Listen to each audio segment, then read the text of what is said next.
Hello and welcome to the video overviewing the Ridgeview Roadhouse. It is probably the largest of the initial small houses with 3 floors and a lot of space.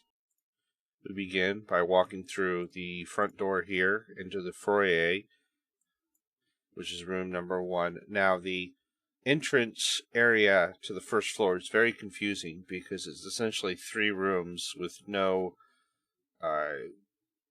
walls between them, so room 2 and room 3, which can confuse players as they take one step in another direction and suddenly they're in a different room in terms of temperatures and everything else.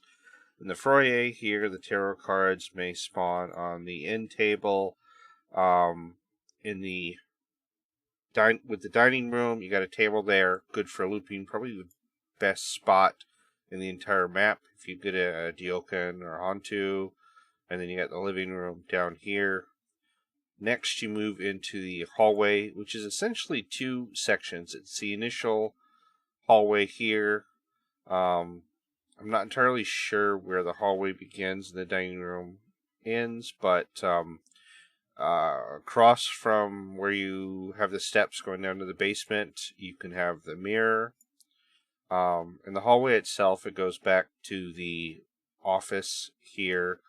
And I'm not even sure why it's called the office on this map, because there's a piano back here similar to the one in Edgefield. In that back area here, there's a bench here. This is where the voodoo doll will spawn. And then you've got the garage over here, which is large, and has 2 vehicles with some lockers here towards the front and a power box towards the back. You can't get in front of the vehicles as of the current patch, so it's not probably the greatest place to try to loop a ghost. Going to the other side of the foyer, you've got the kitchen. Really nothing special about this room, although the little section of hallway that goes into the master bedroom is also considered part of the kitchen that can throw some players off. This leads into essentially a master suite of 3 rooms, very similar to Tanglewood's master bedroom.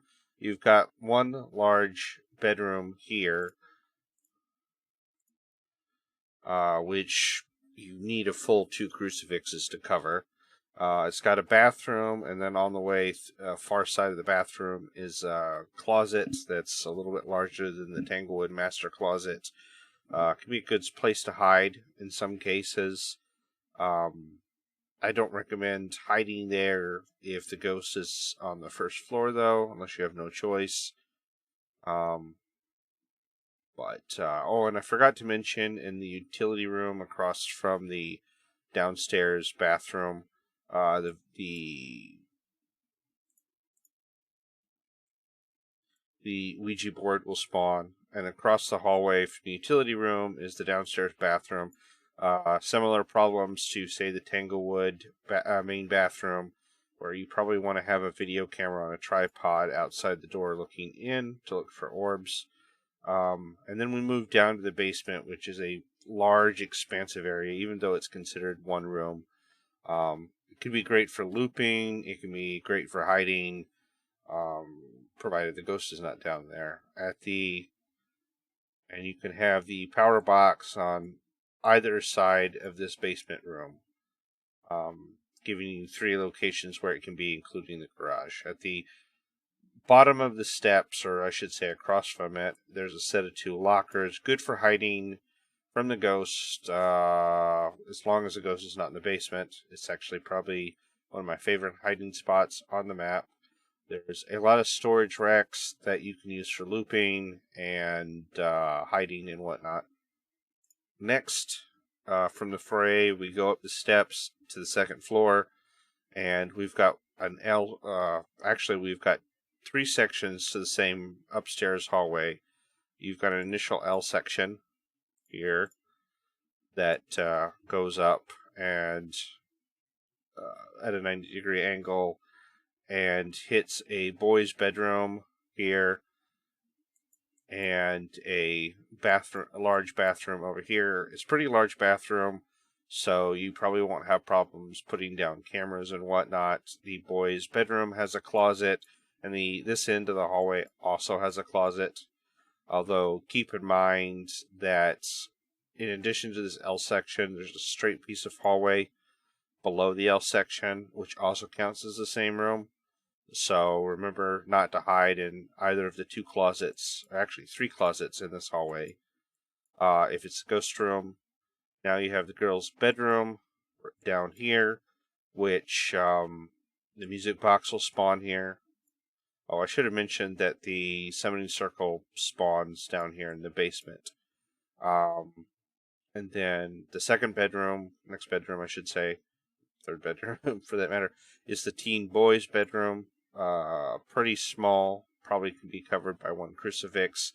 And then at the end of this hallway, there's another bathroom, sometimes called the upstairs toilet. So you've got pretty sizable bathrooms on both ends of this second floor here. Having a ghost in the upstairs hallway can be a pain sometimes. You might find yourself repositioning dots in journal and whatnot. Good thing is you can just go through this little section from one side of the hallway to the other to break line of sight if you need to. If you happen to get a ghost, say, in this bathroom, you can get all the way to the boys' bedroom at the other end of the hallway with the closet, or you can just go down the steps.